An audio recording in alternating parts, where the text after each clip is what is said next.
Hello students, today we will study transport of gases.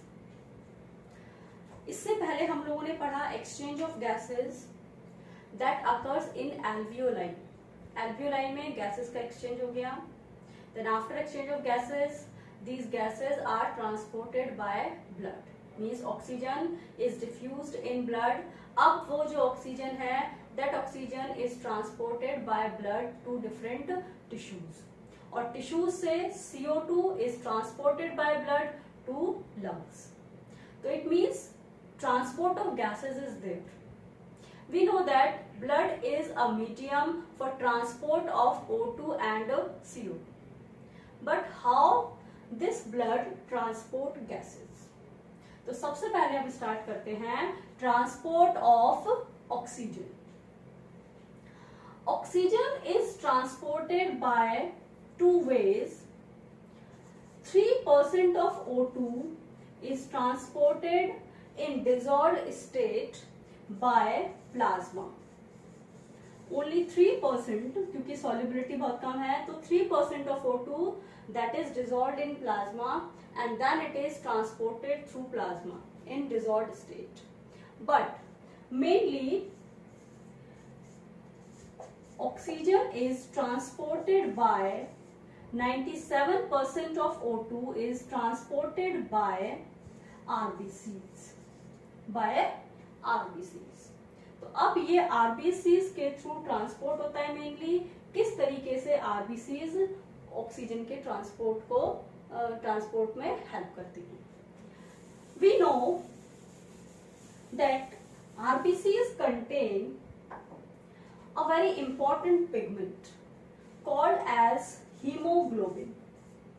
RBCs contain a red colored iron containing pigment called hemoglobin, and this hemoglobin has a very specific property that it can bind with oxygen, or we can say oxygen bind with hemoglobin. So hemoglobin is the main pigment that help to transport gases. O2 किसके साथ bind होती है? O2 bind with hemoglobin. Hemoglobin is iron containing red colored pigment. One hemoglobin molecule has 4 Fe ions. 4 Fe ions are present. Iron ions are present 4 in one hemoglobin molecule. And oxygen binds temporarily with this Fe ions. जो O2 bind होती है वो किसके साथ bind होती है? इनके साथ. हीमोग्लोबिन के साथ bind हो रही है. हीमोग्लोबिन में किसको ज्वाइन करती है? O2 joins Fe ions in hemoglobin. And this binding is reversible. Means ऐसा नहीं है कि एक बार bind हो गई तो वो permanent bind हो गई. It is reversible binding. And by binding it forms oxyhemoglobin. Oxyhemoglobin. So here in one hemoglobin molecule, in one hemoglobin there are 4 Fe plus ions. So one hemoglobin can carry 4 molecules of oxygen. A maximum of 4 molecules of oxygen can bind with one molecule of hemoglobin, and it forms oxyhemoglobin. And this binding is reversible. Clear? Like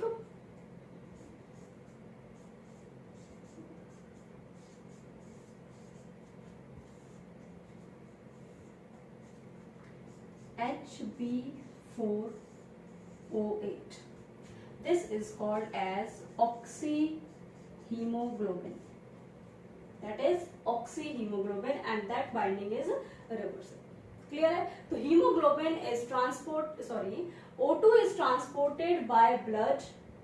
In blood it binds with Fe ions of hemoglobin and form oxyhemoglobin. तो जैसे ही blood में oxygen आती है, this oxygen binds with hemoglobin and forms oxyhemoglobin. क्या बन जाता है? Oxyhemoglobin is formed. ठीक.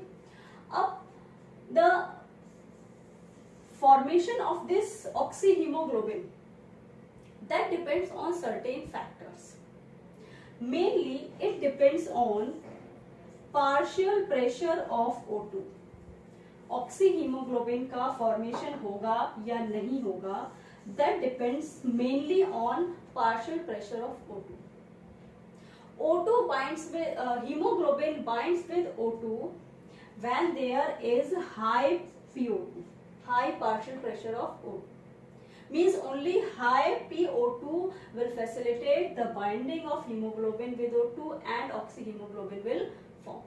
तो ऑक्सीहीमोग्लोबिन तभी बनेगा जब पार्शियल प्रेशर ऑक्सीजन का ज्यादा है, PO2 इज वेरी हाई. अगर पार्शियल प्रेशर कम है, there is fall in partial pressure of O2, then there will be dissociation of oxyhemoglobin. जो बना हुआ ऑक्सीहीमोग्लोबिन है, that will dissociate into hemoglobin and oxygen. Clear है? तो PO2 is the main factor.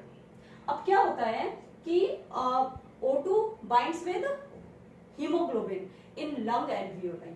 Lungs में क्या है हमारे पास? There is alveolar air. Alveolar air is present. वहां पर O2 का partial pressure बहुत ज्यादा है. PO2 is very high. So in alveoli, hemoglobin binds with O2 because PO2 is very very high in alveoli, and then oxyhemoglobin is formed. तो alveoli में क्या होगा? फॉर्मेशन होगा ऑक्सीहीमोग्लोबिन का. बन गई oxyhaemoglobin. Now this blood transport this oxyhaemoglobin, transport करेगा to the tissues. Tissues में पहुंचने के बाद क्या हुआ? In tissues there is continuous use of O2. Tissues में PCO2 is very high and PO2 is very low. तो टिश्यूज में जब ये ब्लड पहुंचेगा, ऑक्सीहीमोग्लोबिन वाला ब्लड पहुंचेगा, then in tissues it will get low PO2. इसे क्या मिलेगी? लो PO2 मिलेगी, जिसकी वजह से it will dissociate. Means oxyhaemoglobin will release oxygen in tissues. Tissues में क्या होगा? This oxyhaemoglobin dissociate, releasing oxygen and haemoglobin. तो oxygen will be released into tissues. Oxygen कहाँ रिलीज हो गई? टिश्यूज में रिलीज हो गई. तो अल्टीमेटली लंग्स के एल्वियोलाई से ऑक्सीजन कहाँ ट्रांसपोर्ट हो गई? टिश्यूज में ट्रांसपोर्ट हो गई. किस फॉर्म में? ऑक्सीहीमोग्लोबिन की फॉर्म में. मींस एल्वियोलाई में there was formation of oxyhaemoglobin and in tissue there was dissociation of oxyhaemoglobin. Is it clear? ठीक है. तो मेन रोल हमारा किसका है? Partial pressure of O2. और वो किसके साथ बाइंड करता है? Oxygen binds with haemoglobin. Haemoglobin में किसके साथ? Fe आयंस के साथ. ठीक है. If we plot a curve, if we plot a graph between partial pressure of O2, x axis पर हमने लिया है partial pressure of O2, and on the other side or other axis there is percentage saturation of hemoglobin with O2. Means कितना percent haemoglobin oxygen के साथ bind कर रहा है. इन दोनों के बीच में अगर हम ग्राफ प्लॉट करें, then we get a S shaped curve. हमें एक एस शेप्ड कर्व मिलता है जिसे कहते हैं sigmoid curve. We get a sigmoid curve and this curve is called as oxygen dissociation curve. A very important curve, बहुत important है ये ऑक्सीजन डिसोसिएशन कर्व. कब मिलेगा?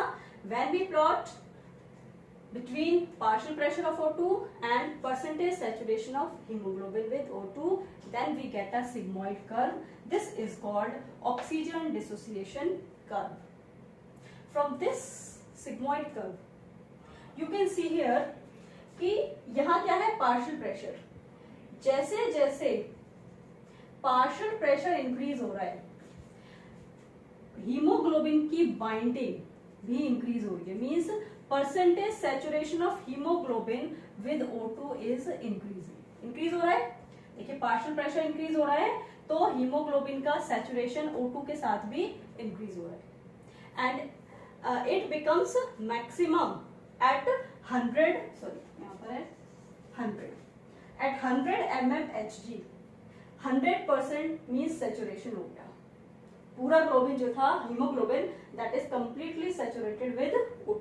अब इसके आगे अगर पार्शियल प्रेशर इंक्रीज करेंगे तो no increase will be there, तो PO2 100 पर परसेंटेज सेचुरेशन भी कंप्लीट हो गया। इट मींस जैसे जैसे PO2 इंक्रीज होगा हीमोग्लोबिन के साथ बाइंडिंग ऑक्सीजन की इंक्रीज होगी, या हीमोग्लोबिन की ऑक्सीजन के साथ बाइंडिंग इंक्रीज होती चली जाएगी। Is it clear? ठीक।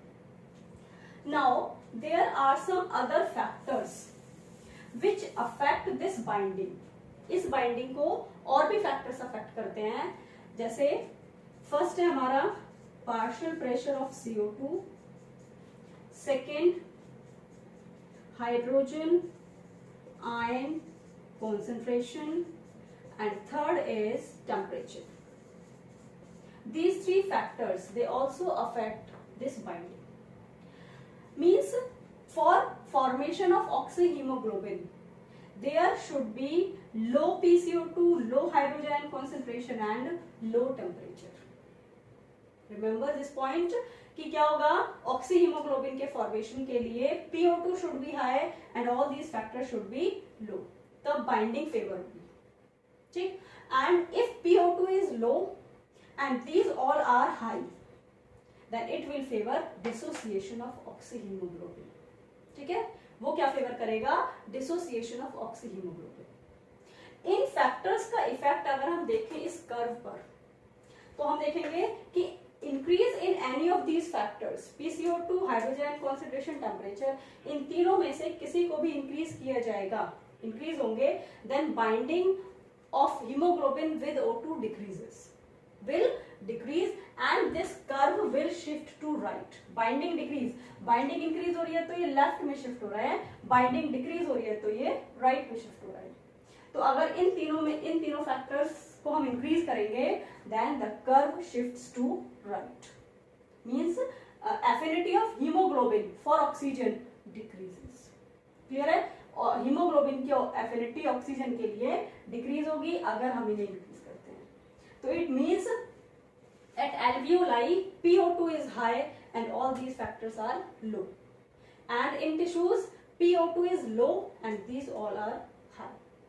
So this favors formation of oxyhemoglobin in alveoli and dissociation of oxyhemoglobin in tissues, and in this way oxygen is transported from alveoli to tissues. Is it clear? It is a very important topic. Okay, thank you.